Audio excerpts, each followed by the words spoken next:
Hey guys, so today we're going to be making an Origami Animal Bookmark. The reason I have two sheets here is because one of them is going to be used as extra as I make an extra piece. I'm going to make the nose on my pig. I'm going to go ahead and set this piece aside. For this project, you're going to need a glue stick, scissors, a pen, and a pencil for sketching.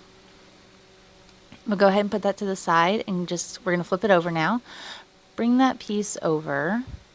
We're going to fold it into a triangle.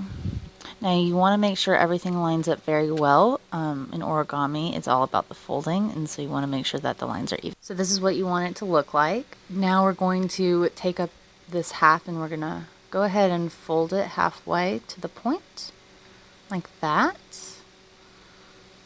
All right. Next, we're going to do the other side. And we're kind of going for like a diamond kite shape. And you want to make sure that those lines are even as well. Alright, it's going to look like this. Next, we want to just kind of unfold those and bring up this bit. We're just going to bring up that top piece and go ahead and fold it like that. Now it's going to look like this. Alright, now we're going to go ahead and tuck these pieces in here. Alright, and here's the finished product. That's what it should look like. There's the back, and then there's the front. And that's where you're just going to go ahead and slide the piece into it. Now you can just slide any corner of a page into it and mark your place. You can also add embellishments to the back and to the front. I'm going to go ahead and add a nose with my other sheet of paper too. So I just want a nose. I want to keep mine pretty simple. So you also want to make sure that it's going to just kind of want to size it as well while it's still on the paper, because you don't want it to be too small or too big for your bookmark. And cut out your pieces.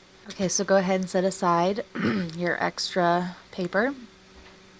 And now you're going to want to take your bookmark, and now you're going to take your glue.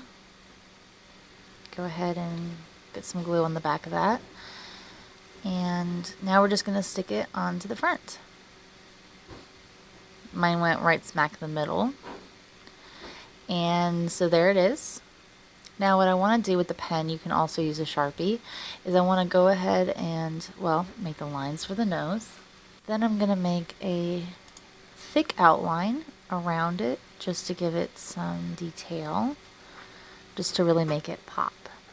You can use a pen and just kind of press hard, or you can use a Sharpie or a marker. Anything will work. And you, of course, don't have to add this. I just prefer to. I think it makes it stand out a little bit better. Alright, and here's my finished product. I like to keep it really simple, but you can add ears if you want, or a little springy tail if you want as well. Go ahead and ask your teacher for extra paper. Construction paper is perfect. You can use anything else really to do it if you want to add googly eyes or fuzzies or pom-poms. However you want, just get creative and have fun. Thanks so much for joining us, and have a great day. Bye!